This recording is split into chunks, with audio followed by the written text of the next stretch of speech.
Hello, everyone. My name is Melissa. I'm from the Shed Youth Theater in Panama, and I'm super excited to be hosting a read aloud for J.K. Rowling's new book, The Ickabog. Today I will be sharing or reading chapters 1 and 2, but I will also be sharing the screen so that our young readers can follow along. I do hope you enjoy.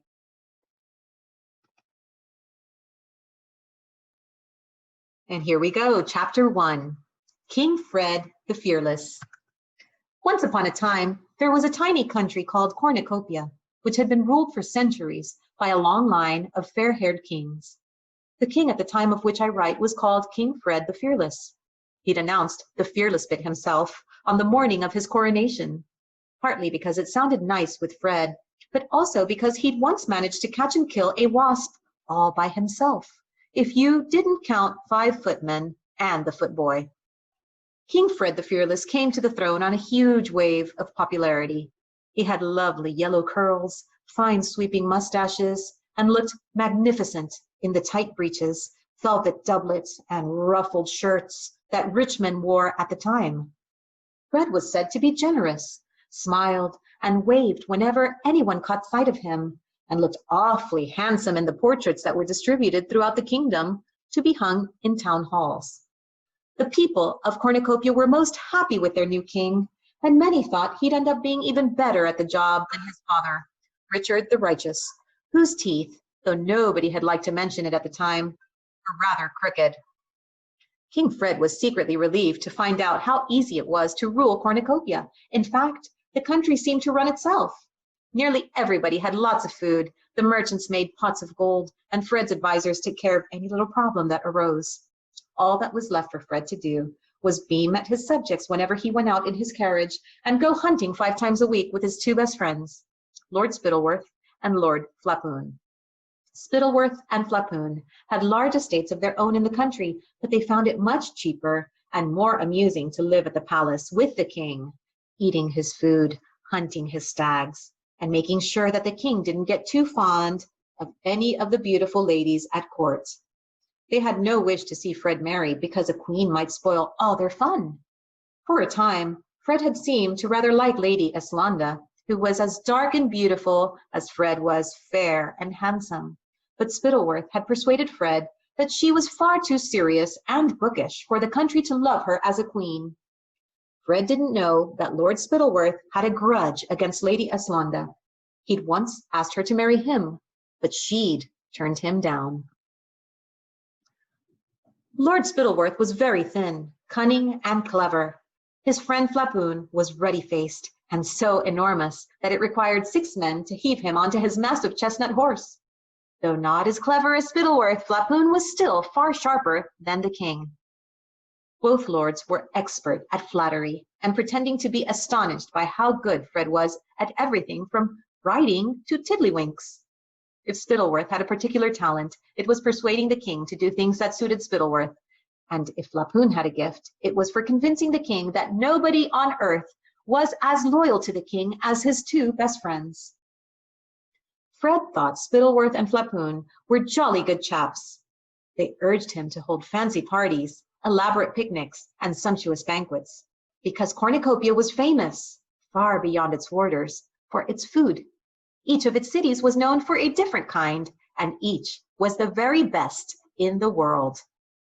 The capital of Cornucopia, Chauksville, lay in the south of the country and was surrounded by acres of orchards, fields of shimmering gold wheat, and emerald green grass on which pure white dairy cows grazed.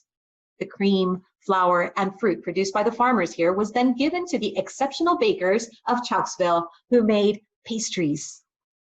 Think, if you please, of the most delicious cake or biscuit you've ever tasted. Well, let me tell you, they'd have been downright ashamed to serve that in Chauksville, unless a grown man's eyes filled with tears of pleasure as he bit into a Chauksville pastry. It was deemed a failure and never made again.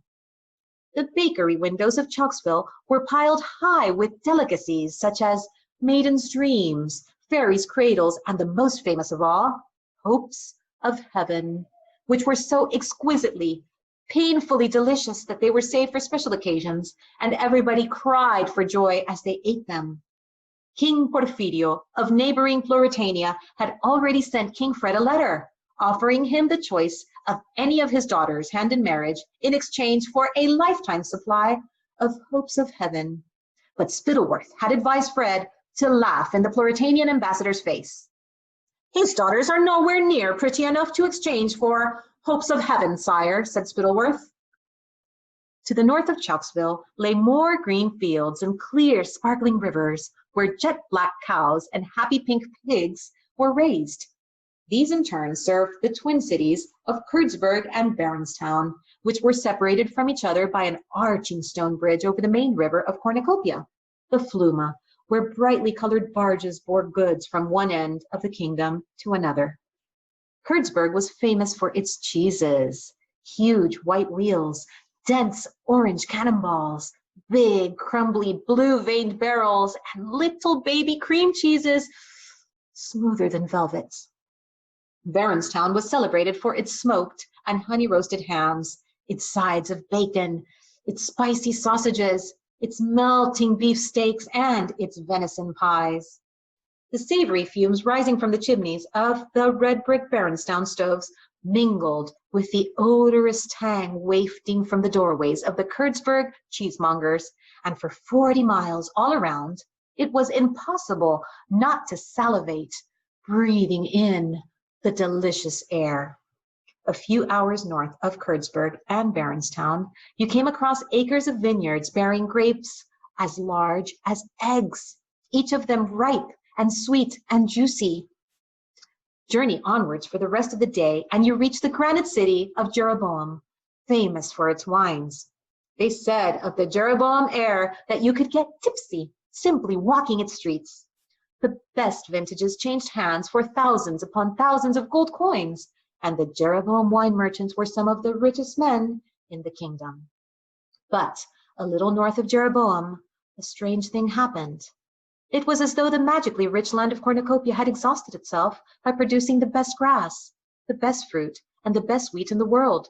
Right at the northern tip came the place known as the marshlands, and the only things that grew here were some tasteless, rubbery mushrooms and thin, dry grass, only good enough to feed a few mangy sheep.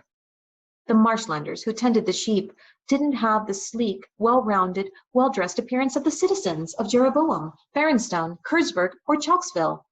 They were gaunt and ragged.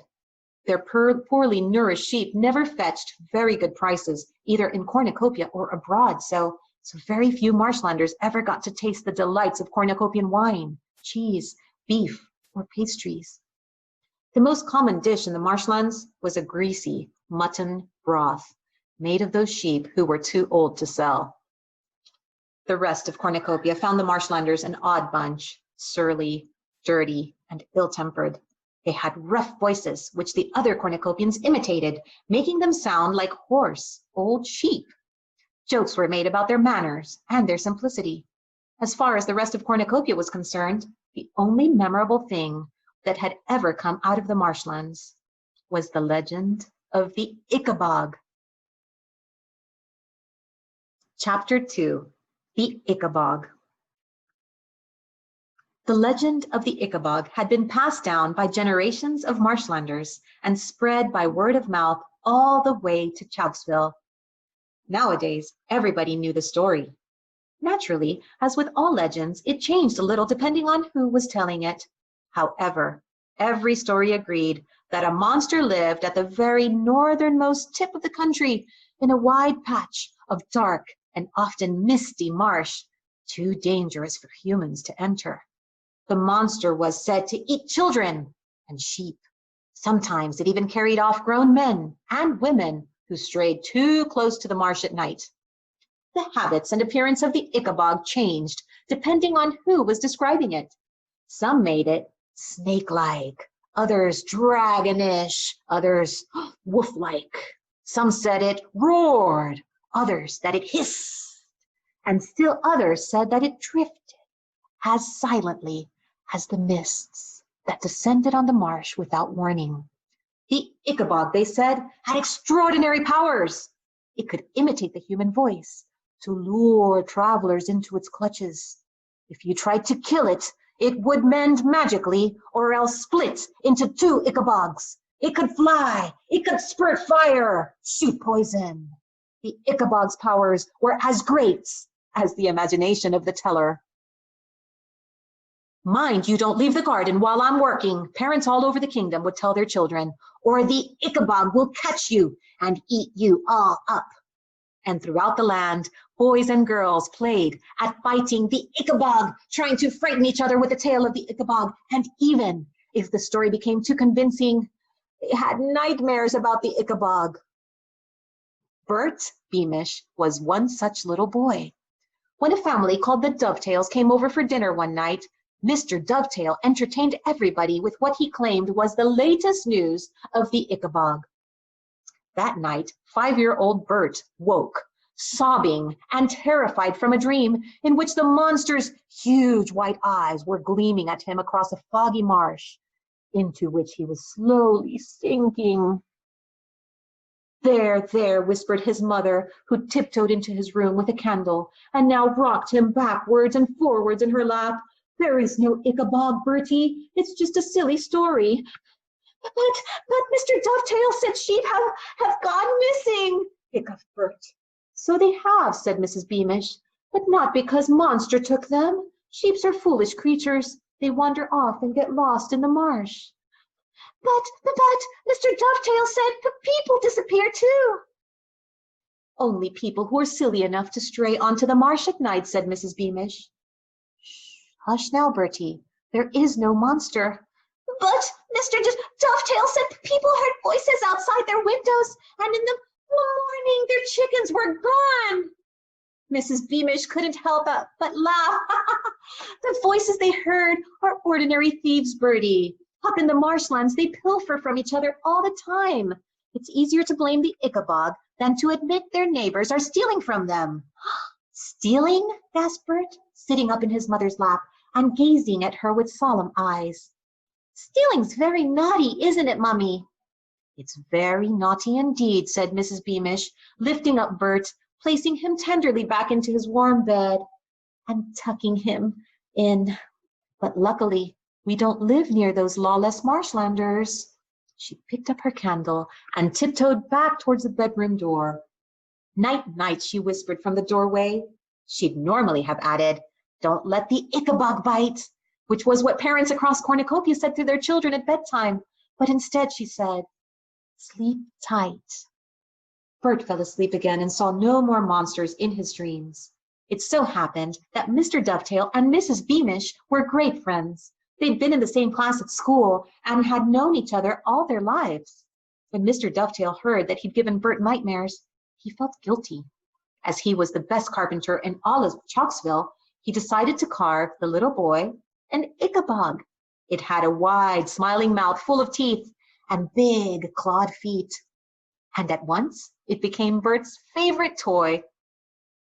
If Bert or his parents or the Dovetails next door or anybody else in the whole kingdom of Cornucopia had been told that terrible troubles were about to engulf Cornucopia, all because of the myth of the Ickabog, they'd have laughed. They lived in the happiest kingdom in the world. What harm could the Ickabog do? I hope you enjoyed chapters 1 and 2. Please tell your friends all about this read aloud and soon to come, chapters 3, 4, and 5. Thank you for listening.